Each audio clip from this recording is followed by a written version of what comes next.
வீட்டில் நம்ம ஹஸ்பண்ட்டையோ இல்லை நம்ம பிள்ளைங்கக்கிட்டேயோ இல்லை நம்மளுடைய மாமியார்கிட்டயோ இல்லை நாத்தனார் இப்படி வீட்டில் இருக்கவங்க யார்கிட்ட இல்லை நம்மளுடைய ஃப்ரெண்ட்ஸுக்கிட்ட யார்கிட்டையாவது நம்ம சண்டை போட்டோம் அப்படின்னு வச்சுக்கோங்களேன். அந்த சண்டை எதனால வருது, அதோடைய ரூட் காசன் என்ன அப்படின்னு சொல்லிட்டு பார்த்துட்டு அவங்கள கூப்பிட்டு ஒரு 20 நிமிஷம் உக்காந்து பேசிட்டோன்னு வச்சுக்கோங்களேன், அந்த பிரச்சனை அப்பயே முடிஞ்சிடும். ஆனால் நம்ம அதை செய்கிறதே கிடையாது.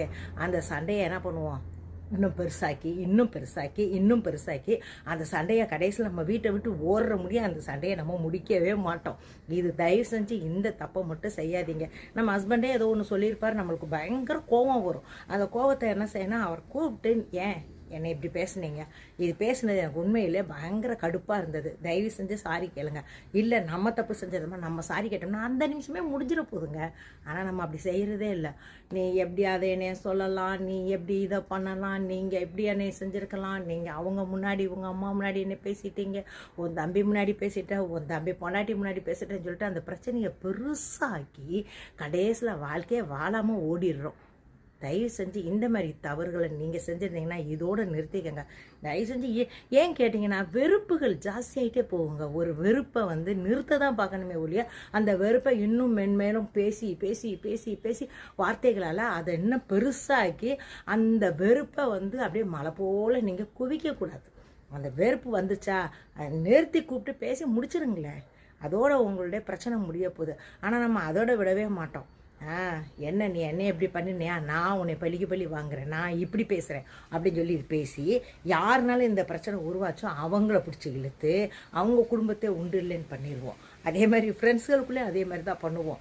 அவங்கள பழி வாங்குறதுல அப்படியே முன்னாடி நின்றுட்டே இருப்போம்.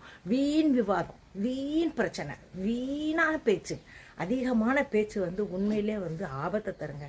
எதுக்குங்க இந்த மாதிரி பேச்சுகளை பேசி உங்களுடைய வாழ்க்கை உங்களுடைய மன கஷ்டத்தையும் அதிகப்படுத்தி அடுத்தவங்களுடைய மன கஷ்டத்தையும் அதிகப்படுத்தி இதனால் என்ன லாபம் ஏதாவது வரப்போதா உங்களுக்கு?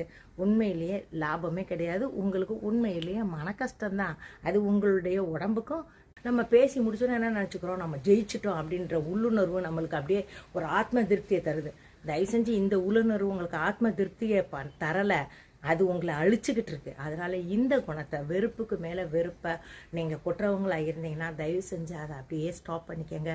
இனிமேல் எந்த பிரச்சனைனாலும் உங்களுக்கு பிரச்சனை வந்துச்சோ அதை உட்காந்து பேசி ஒரு 20 நிமிஷம் அல்லது அட்லீஸ்ட் 10 நிமிஷம் அல்லது 2 நிமிஷம் உட்காந்து பேசிட்டாலே அந்த பிரச்சனைக்கு சால்வ் முடிஞ்சு போச்சு. அந்த பிரச்சனைக்கு முற்றுப்புள்ளி. அதை விட்டு போட்டு பிரச்சனைகளை பெருசாக்கி உங்களுடைய நிம்மதியை தயவு செஞ்சு கெடுத்துக்கிறாதீங்க அப்படின்றது என்னுடைய தாழ்மையான கருத்துங்க. இந்த வீடியோ உங்களுக்கு பிடிச்சிருந்தா லைக் பண்ணுங்கள், கமெண்ட் பண்ணுங்கள், சப்ஸ்கிரைப் பண்ணுங்கள். பாய், நெக்ஸ்ட் வீடியோவில் பார்ப்போம்.